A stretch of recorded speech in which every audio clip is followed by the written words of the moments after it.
So to continue with section 7, option 5 is the PTA affiliation. So ignoring the new parent group and asking other parents to join back with the nationally affiliated organization.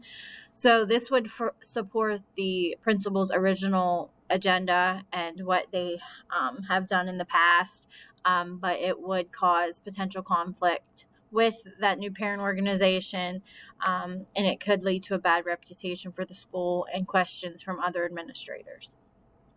And lastly, option 6 is an overall collaboration effort. So this would be where everyone communicates with one another and hears their opinions and why they feel a specific way, or why specific supports are needed from the parent organization.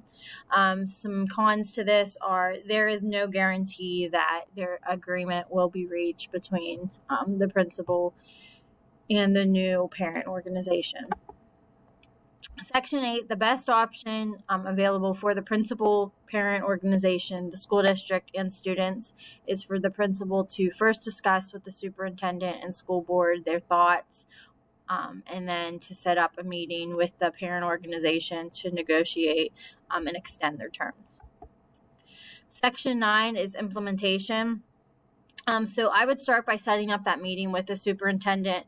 I would begin by basically going step by step through what was discussed between the principal and the parent organization.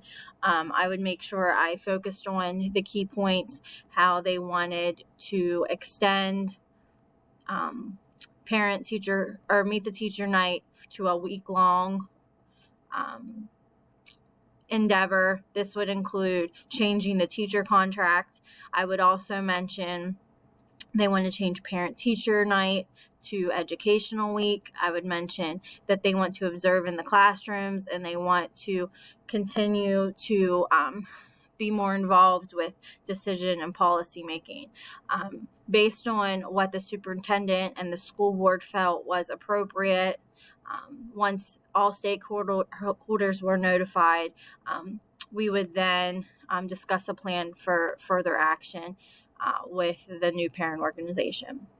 Once that was all reached, then I would set up a meeting with the parent organization.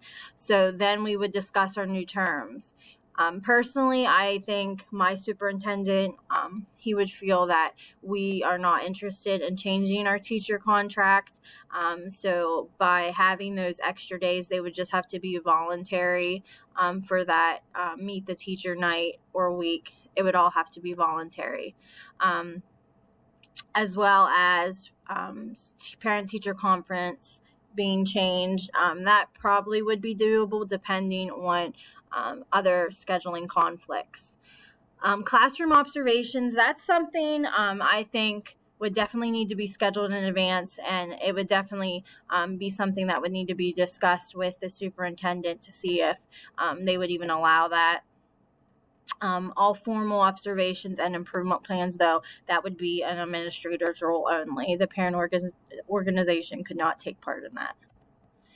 Once everything was discussed and agreed upon by the superintendent, school board, and myself, I would then set up a meeting with the parent organization to discuss and address any concerns. Hopefully, we would come to some resolution together. Then I would finalize by updating the superintendent and board on any further negotiation that was needed to ensure that we do have the appropriate supports and funding. And like any plan, revisions and collaboration involves necessary revisions throughout. So I'm sure that supports and collaboration will be there, but changes will need to be made throughout as we move on together as a team.